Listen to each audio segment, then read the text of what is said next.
For decades, the Kensington Expressway has been a source of convenience for many, a bone of contention for others. And now there's a billion-dollar plan to try and reconnect this community because of this divided highway. I'm Claudine Ewing. And I'm Nate Benson. For years, Claudine and I have reported about the history of the Kensington, the plan by the DOT, and the opposition in the community. And now our conversation about the future of the 33.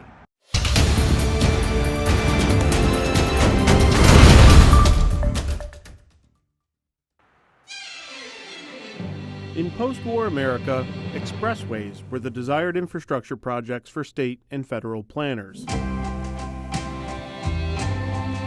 Between the late 1940s through the 50s and 60s, thousands of miles of multi-lane highways were built, sometimes near urban centers, sometimes through them.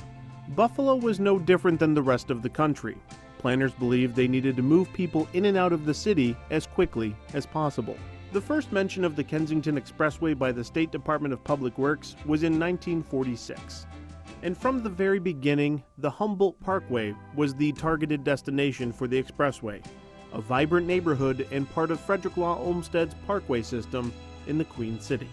Brother Clifford Bell and Terrence Robinson have lived in the neighborhoods adjacent to the Kensington Expressway for most of their lives, including before it was built. It was a great community. People lived in there and bought things in there and served in there, and it did well. It was doing well. A park-like setting where we played touch football, where we walked down, where you had a little respite. And even when you weren't on it, it was the parkway. In the early 1950s, the Humboldt Parkway was a diverse melting pot of ethnic groups. The area we moved into was predominantly German and Italian. It was a multicultural, diverse neighborhood. But post-war expansion of the suburbs ignited an exodus of Buffalo proper in the early 1950s as well. My first grade class was maybe 85–90% white, and then by the time of 8th grade, it was probably 80% African American black. Boom, transition in 5–6 years. In February 1954, a bold announcement by New York State detailed plans for a Kensington Expressway, a multi-lane highway that would allow for tens of thousands of vehicles to get in and out of the city. I said, well, why are they going to do that?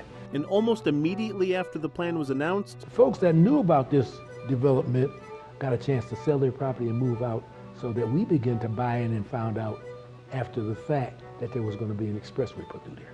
Despite some opposition to the plans in 1954, the city unanimously approved the state's plan. By 1957, demolitions of homes along the parkway began, and construction of the expressway lasted until 1971. Over 630 homes were torn down, and the Olmsted Parkway system was altered forever. It's changed the whole atmosphere in the community because we lost the potential for growth, because a lot of the people that were spending money and had money were leaving. 70 years after the initial plans for the Kensington were introduced by the state, another project is being proposed, aimed at reconnecting the Humboldt neighborhood that the highway tore up. The plans have the community divided, but the billion-dollar plan to cap and tunnel 4,100 feet of the expressway will add 11 new acres of green space while maintaining current traffic levels in and out of the city. And even though there are supporters and detractors, no one can deny it's a far cry from what was here before. And when I can think of all of the people that grew up here,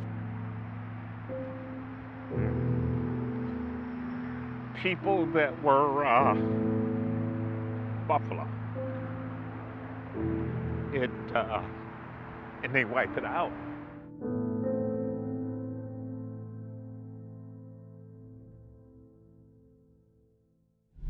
After completion of the Kensington Expressway in 1971, the 33 became a quick connector between the suburbs and downtown, and a fast route to the Thruway and airport. Even though it was originally designed to handle 100,000 vehicles per day, that volume of traffic never materialized. And before the COVID-19 pandemic, the expressway averaged between 50 and 78,000 vehicles per day. While it was a convenience for some, the expressway had a major impact on the community it divided around the Humboldt Parkway. Those impacts included some of the highest rates of respiratory illness in the country. Decades after the Kensington was completed, the New York State Department of Transportation began studying the next iteration of the expressway. It was August 2012 when the first mention of a tunnel was formally suggested by the department in the form of a study called Kensington Expressway Concept Design Study Evaluation of Project Alternatives. At the time, the plan called for a 3,700-foot tunnel between East Ferry and Best Street. In the time between 2012 and 2022, there were several public meetings, further studies, and momentum to make changes along the 33 in the heart of the Humboldt Parkway. But it wasn't until January 22, 2022, that momentum materialized into action. So when you want to point to a time when the city of Buffalo started declining, it was after it was so easy and so fast for people to flee the city. And we didn't keep building back this city during those intervening decades between the late 1940s, 50s, 60s, 70s, and now what we're trying to do is reverse so many of those decisions. They weren't just made here. The thought is these super highways were going to be fantastic, and this is a sign of the future. We're getting people through and out of the cities as fast as we can. During that announcement in January 2022, Governor Hochul announced that the state DOT will commence an environmental review to assess alternatives for reconnecting and restoring the east-west neighborhoods in the city of Buffalo that were divided by the construction of the Kensington Expressway more than 6 decades ago. That was so painful. Not just for the hundreds of people whose lives were disrupted and turned upside down. I was reading past articles on this, and they said, yes, there was community opposition to it, but they were overshadowed by the politicians and the local media that thought this was the greatest thing that they could have thought. It was to tear down a tree-lined boulevard where there are homes and churches and businesses, and to make it into this infrastructure that we're trying to undo the wrongs of the past. And the language and tone used by Governor Hochul during that announcement leaned heavily into the idea of removing the highway. There's no examples where the quality of life in a community or neighborhood improved when they put a highway in, but when you remove it, bam, it happens like this. As I mentioned, people congregating, children playing, what we can do with parks and linkages, but also the jobs that are created doing this, critically important as we're coming back after this pandemic, so I'm excited about that aspect of it, as well as just the thought that this place matters. It matters enough, the people matter enough that we're going to reconnect, reunite the neighborhoods. After that announcement, the state DOT got to work on the environmental assessment and its community outreach efforts. In November 2022, the state DOT set up an outreach center in the Humboldt Parkway neighborhood in hopes that the hearts and minds of those in the area could be sold on the billion-dollar idea. By the end of 2022, the state DOT released its scoping report, which included 10 different designs. 4 of the 10 ideas included a tunnel. 2 of them included a multi-lane boulevard, 2 of them were focused on bridge replacements, 1 option was do nothing, and the last was full removal of the 33 and the restoration of the Humboldt Parkway as Frederick Law Olmsted envisioned. But when that scoping report was released, it had already been determined by the DOT that the plan was either build a tunnel or do nothing. Despite Governor Hochul leaning into the idea of a full removal earlier that year, it was off the table, all because it didn't meet the project objective, which was defined as reconnect the surrounding community by creating continuous green space to enhance the visual and aesthetic environment of the transportation corridor, and maintain the vehicular capacity of the existing transportation corridor. As 2022 turned into 2023 and more public meetings were held, a looming opposition was growing. A final tunnel design was selected when the environmental assessment was released in September 2023. The plan called for a 4,100-foot tunnel between Best Street and Sidney Street. The final plan also calls for 11 acres of green space on top of the tunnel cap, creating the sense of a restored and reconnected Humboldt Parkway. As it would unfold, the plan divided an already split community by the Kensington Expressway. For decades, civic leaders like the late Stephanie Barber Jeter relentlessly tried to get the attention of Albany lawmakers to do something about the expressway. This is not the DOT's plan. Let me fix that. This is Rock's plan. We brought it to the DOT. The DOT adopted it after we went through hundreds of questions about why this and why that, right? People who were not at the table, because many people said it's not going to happen in their lifetime, and so we said, but it will. You know, are vocal now because they see it's possible. The late Barber Jeter and the Restore Our Community Coalition are often credited for pushing the state to commit to changes along the Kensington. When you disinvest in a community, you rob it often of the best and most prosperous citizens. That happened over a 40-year period. This lot right here had 3 houses. Those families are gone, as you can see. This represents such a hope. In October 2023, 1 month after the state released its environmental assessment that selected the tunnel project, opposition to the tunnel plan quickly grew. The Olmsted Conservancy came out against the plan, calling it short-sighted. The Conservancy also said that $1 billion for this ill-informed project could minimally be better spent on actually restoring the full historic Humboldt Parkway and improving the radial roads to accommodate perceived and actual traffic. Aside from the Olmsted Conservancy, the East Side Parkways Coalition began organizing as well. This has been a project that has been clearly steered, to continue the 75,000 cars a day coming in and out of the city of Buffalo. Despite the best efforts of the DOT to set up an outreach center, Candace Moppins from the East Side Parkways Coalition says that many of the residents that live near the neighborhood have had no outreach by the department about public meetings. A lot of people, specifically on the side streets on Humboldt Parkway, said that they never received a flyer about any other meeting.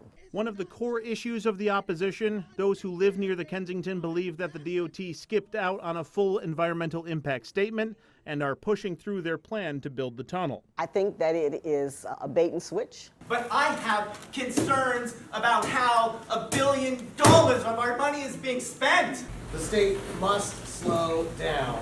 Public meetings were held by the East Side Parkways Coalition about the environmental impacts of the project, which is estimated to take 4 years to build. Critics of the project believe that the tunnel violates the state's Climate Act and that the DOT did not properly review the traffic and environmental impacts of the project.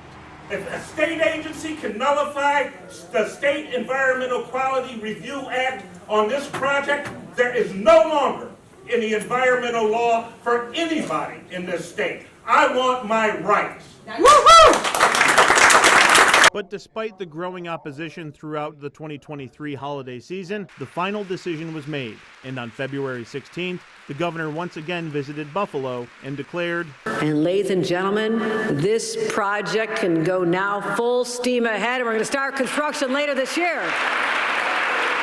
Start construction, shovels in the ground. The Federal Highway Administration signed off on the DOT's tunnel plan 3 days after it was formally submitted. I'm proud today to announce that the Kensington Expressway project has been officially given the green light by the federal government in a critically important step. Thank you. Thank you. At a press event aimed at showing overwhelming support, the vast majority of the people at the event were staffers from various government agencies requested to be there by the governor's office. But outside of the event, residents from the neighborhood were trying to make their voices be heard. But there was a bold message from Governor Hochul at the announcement. Don't let this project end up like the countless other Western New York projects that died by study, like the expanded Peace Bridge. We had a potential for a signature bridge, or twin bridges, or something that speaks to the pride we have in our community. A monument to our own ambition, like other cities have done. Because bridges are also statements. That's what happens when you get agitated voices who have clout and say we need more studies and we got to worry about the birds and the fish. And yes, we do. I love birds and fish.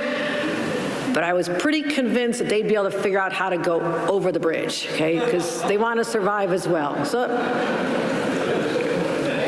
we killed too many projects, and Crystal Peoples Stokes nailed it when she said it's paralysis by analysis, right? You can study everything to death, and we're going to do the right thing. For many organizations and those who live in the neighborhood who are opposed to the project, this is not a petty fight about the flight paths of birds. Not only is this an environmental and health battle, it's a racial fight as well. Pastor Stephen Lane at St. Philip's Episcopal has something to say about the 33. I encourage you to see him and hear what he has to say. At St. Philip's and in the Episcopal Church, it's a racial justice issue. that highway was put in at the time when redlining laws were being knocked down and deed covenants were being broken. And so they built this structural racist edifice to separate and isolate the black community from the rest of the city of Buffalo. I think there's clear that there was intentionality in that. So as a church, we believe in beloved community. Our recently retired presiding bishop, Michael Curry, who grew up at St. Philip's, was very much about beloved community and re-knitting us together, that we're greater when we're all knit together. Decades later. Yes. And yet they want to reconnect it. Do you think that should happen? So the current project that has been funded, the $1 billion, what we call the toxic tunnel or the CAP, almost feels like it's a sop to the black side. Say, well, here you go. This'll take care of you, and that's all you get.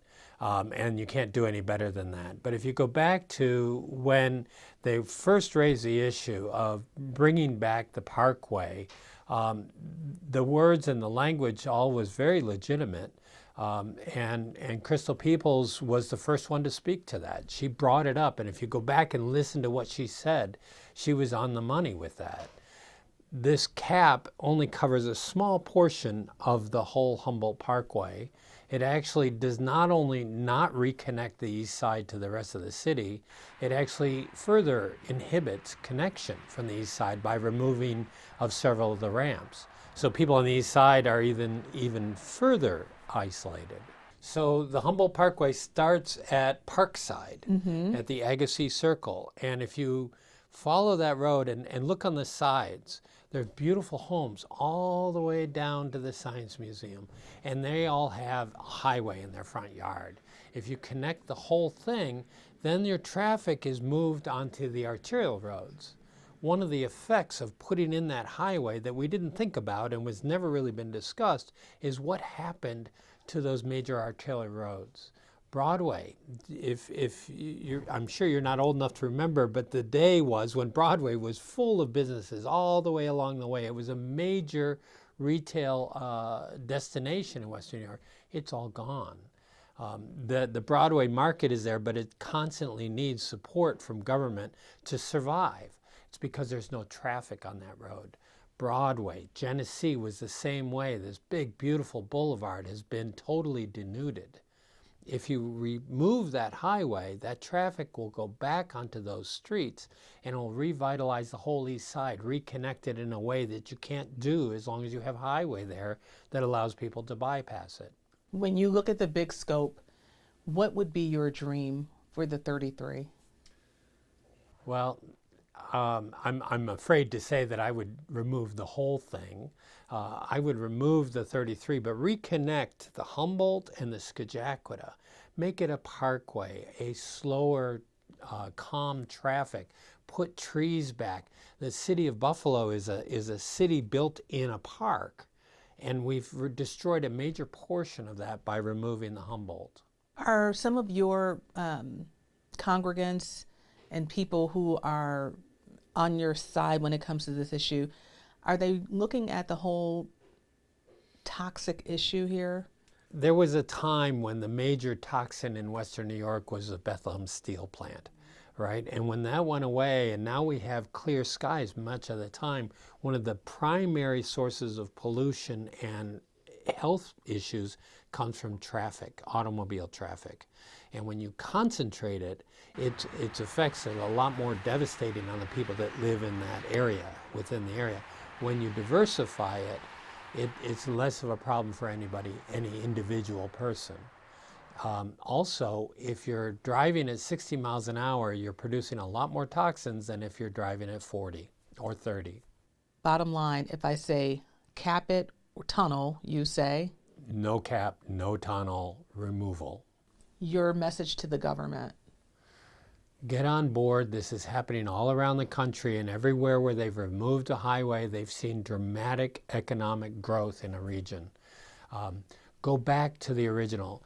I would speak directly to Crystal Peoples and say she led the charge. She was the first one to name this issue. And she was told there was no option, that they needed to retain the highway. So she went this route. But today we can actually remove that highway. Do you do you think it's going to happen though? What do you think is going to happen? I have a lot of faith, but I really believe that we will be successful in getting this highway removed, and that Buffalo will see dramatic growth and new vitality as a direct result of that. There's an open, ongoing discussion. Do you want a parkway through the middle of this park, or do you want to just eliminate it altogether? I personally would say we go ahead and have a parkway, but not a highway. Do a parkway, much like what they've come up with for the Scajaquada. There are some people who have been all about, capping it, tunnel. Are some of them starting to change their point of view and come over to your side? Absolutely. When we've been talking with people, we have very few people that are actually supportive of the cap. The cap improves the neighborhood for 4 blocks. 4 blocks get a better neighborhood, and at the ends of it, it's actually worse. And at each end of that tunnel, that toxic tunnel, there's a school. So you're going to concentrate that pollution even further and blow it out right at your school, right at the Buffalo Science School, right there. That's where that comes out. Yeah, it makes you pause, doesn't it? Mm-hmm. We're very hopeful for this injunction to happen that's going to pause the cap so that they will do a full environmental study. But that's only the first step. We need to get people to support the idea of fully restoring the parkway. So now what happens? Over the summer, multiple lawsuits were filed by coalitions of Humboldt Parkway residents and several organizations, including the New York Civil Liberties Union and the newly formed Eastside Parkways Coalition. Philanthropic organizations like the Wendt Foundation and the Baird Foundation donated tens of thousands of dollars to cover the legal expenses for the lawsuit, including the retention of Phillips Lytle attorneys Alan Bozer and Adam Walters. The suit seeks to require the DOT to prepare an environmental impact statement. That's first and foremost. An environmental impact statement, critical part in the process for a project of this size and scope. And what it basically requires is a thorough analysis of alternatives with input from the community. Something the state DOT says they don't need to do because the Federal Highway Administration already determined that there would be, quoting now, no significant impact on the human or natural environment. What we'd like to do is vacate that decision. In other words, the court will say that the Federal Highway Administration was wrong to have done this approval.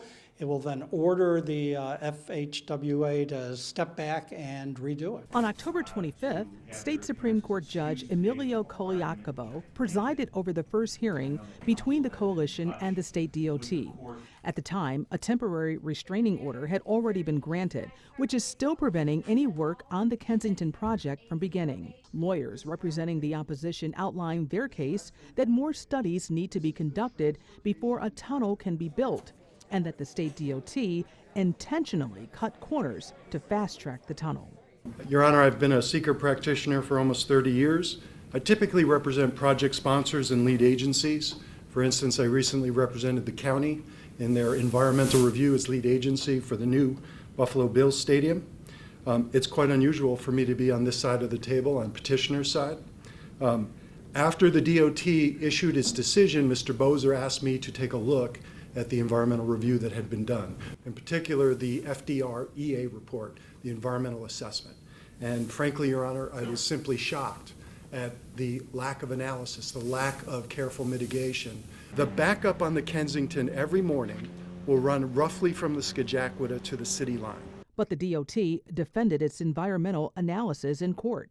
There are thousands of pages of analysis, deep dive analysis by engineers and other experts in the fields here.